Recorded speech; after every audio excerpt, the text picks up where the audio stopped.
Hey, welcome to Wolf's Watch. Thanks for joining us today. And as always, as the leader of the pack, I am out scouring the countryside looking for food to bring back in the form of gold nuggets for insights and leadership that help you be a more effective leader, especially when leading change in these turbulent times. Today, I want to talk with you about perspective. Mindset is everything as a leader.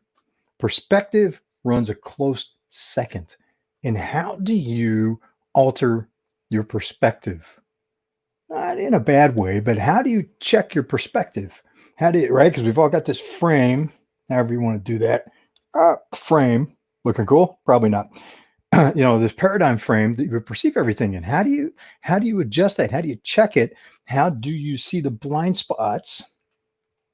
And how, are you staying purposeful in learning from small, from shifts in perspective? Because looking, talking eyeball to eyeball can make a big difference between just making a slight change over here. I've got an example for you to start with. Now check this out. So this was part of a train ride down to San Diego. Hang on a second while I'm looking in some of the background stuff here to find the on switch as always. Good Lord. Got multiple stuff junking up my screen here that's making it hard to see what the heck is going on. Here we go. So this is part of, if it'll actually run. As I always like to say, laugh with me, laugh at me, just laugh and enjoy the ride. Here we go. I'm looking for our, there we go. So this is riding a train from Los Angeles to San Diego. Stealth and I were out running. We run there. This is something we talked about for years, always wanted to do. We needed to go to San Diego, and we decided to take the train. It was quite the adventure. That's another story for another time. I want to specifically point out perspective, because think about this. Sitting on a train, what do you see in front of you? It's like being in a plane, in a sense, right? You got people sitting in front of you, seat backs, not necessarily the most interesting. Unlike an airplane, you look down, you lean out a little bit in the aisle and look through the window into the next car. You can see one car, next car, next car. You can see a long distance in both directions. But even if you turn around and look behind you, the view changes from the standpoint of you see people's faces instead of the backs of their heads. The rest of it's pretty much the same. And then you got what's going outside of both windows as well. So here is looking out. So this is sitting forward, looking out the window to the right. And check this out. Oh, it's not going to cooperate, is it? Come on. Here we go.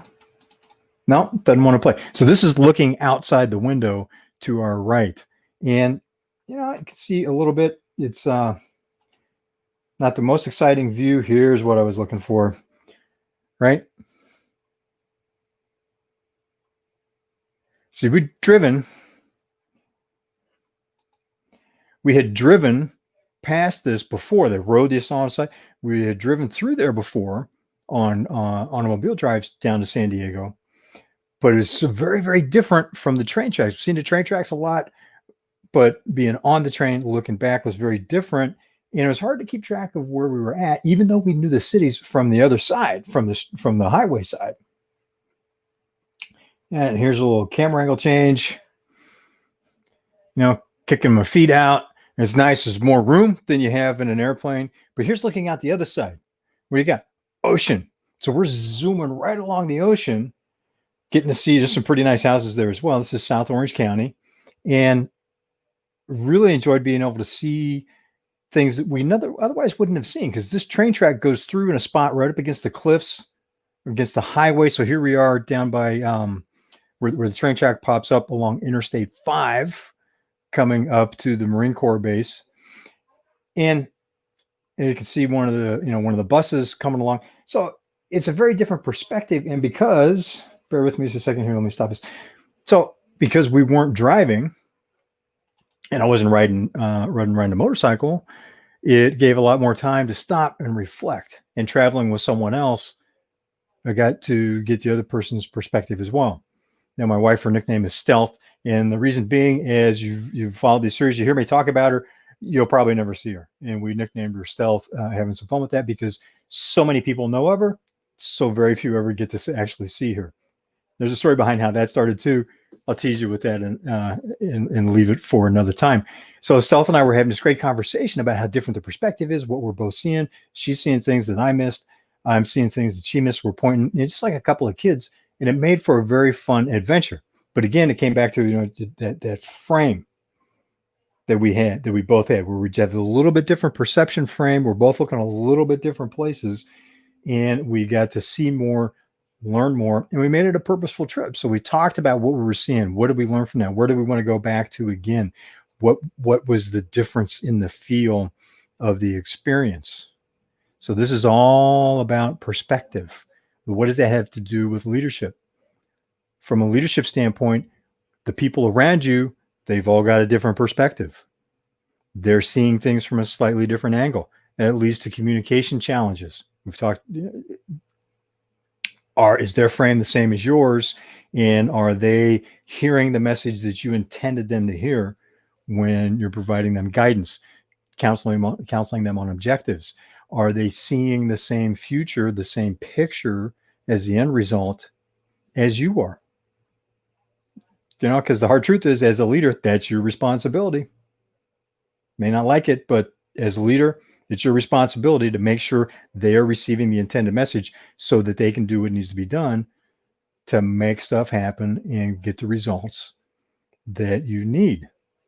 And do they feel the same sense of urgency, the same sense of commitment to achieving the goal? Do they understand why it's important? Right? In leading change, one of the big issues that I have with leading with formal university taught leading change programs is you got to create a sense of urgency. It depends. Right now, you don't really need to create a sense of urgency, right? In the midst of the ongoing pandemic and other turbulence around us, urgency is in the air. There's a lot of uncertainty that feeds a heightened emotional state, which can become depression, can become very negative energy if, as a leader, you are not working with that to keep it focused into something positive. Very much a sense of urgency, because people are much more aware, without any guidance on your part, that these times are making their jobs less secure, their futures less secure.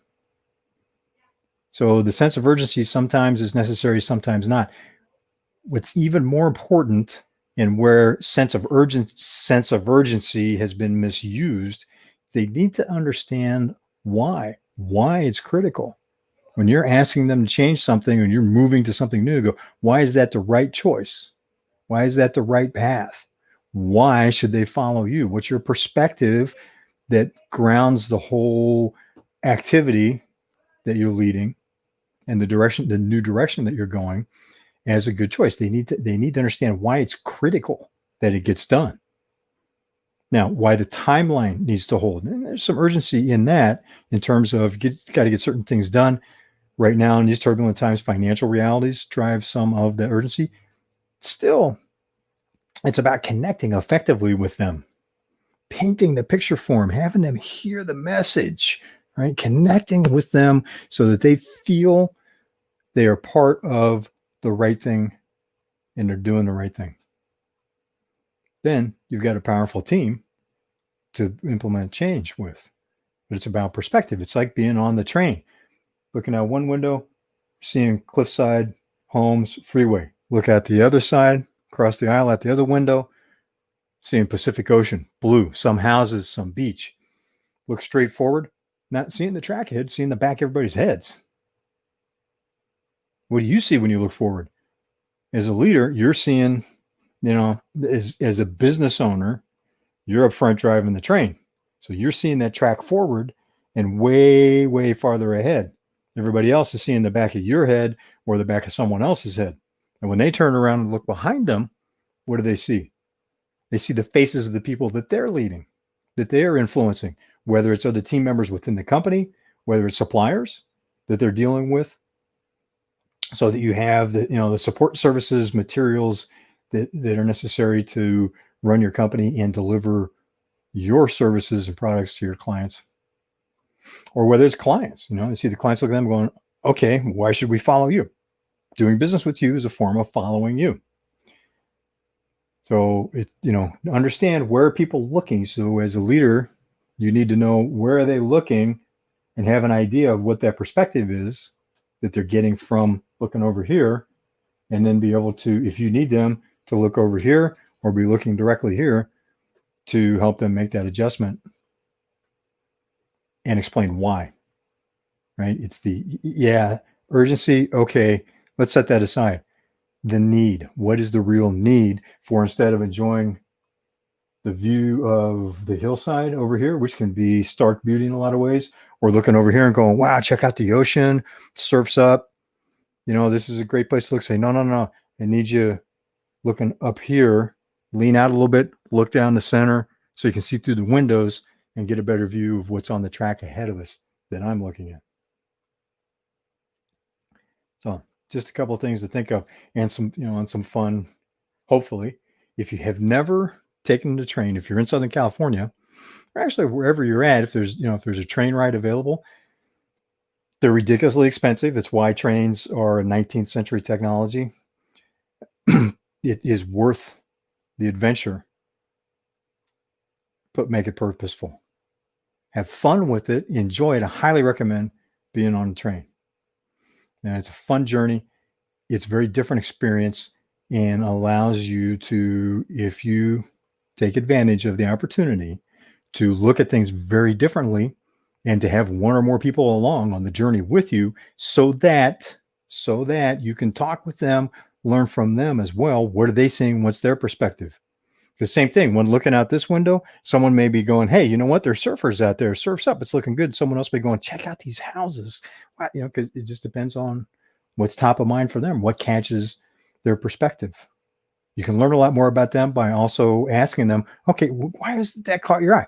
Could be that they surf and you didn't know, or that they always wanted to and they never talked about it. Could be somebody, they're looking for a home, or they have an interest in architecture, or they've always wanted to live at the beach. Great opportunity to get to know people in a way that helps you connect with them, because that connection, oh man, that is so important, especially right now. And it's going to be true going forward. Trust is at an all-time low. That's not going to change. I was in a session with Bo Eason earlier today. If you don't know who Bo Eason is, look him up. Former best safety in the NFL in his day when he played NFL. Now he trains speakers and presenters. He went from the NFL to running his own very successful play. Ended up on Broadway with The Runt of the Litter. Look that up as well. Something he was saying is, look, trust is at an all-time low, and guess what? It's only going to get worse. That'll change in the future too. But what we know for certain right now, trust is at an all-time low. And as Bo framed it, it's unfortunate truth. It's only going to get worse. So you need to deal with that ability to connect. Also, when you take an adventure like that, if you're taking, if you've got some select members of your team or your leadership team going with you, having those kinds of adventures together creates a common story that helps with bonding on the team, helps with developing a high performance team environment. So if you want to hear more on high performance teams, let me know in the comments. So just some quick fun video, a couple of tips for you today. Glad you're part of the conversation. And as always, if you're enjoying what you're seeing, if you're getting something from Wolf's Watch, let me know in the comments. Share it with people. What are you learning? If you're watching this on Facebook, like our Facebook page. If you're watching this on YouTube, please subscribe to our YouTube page, and have more coming up in the future.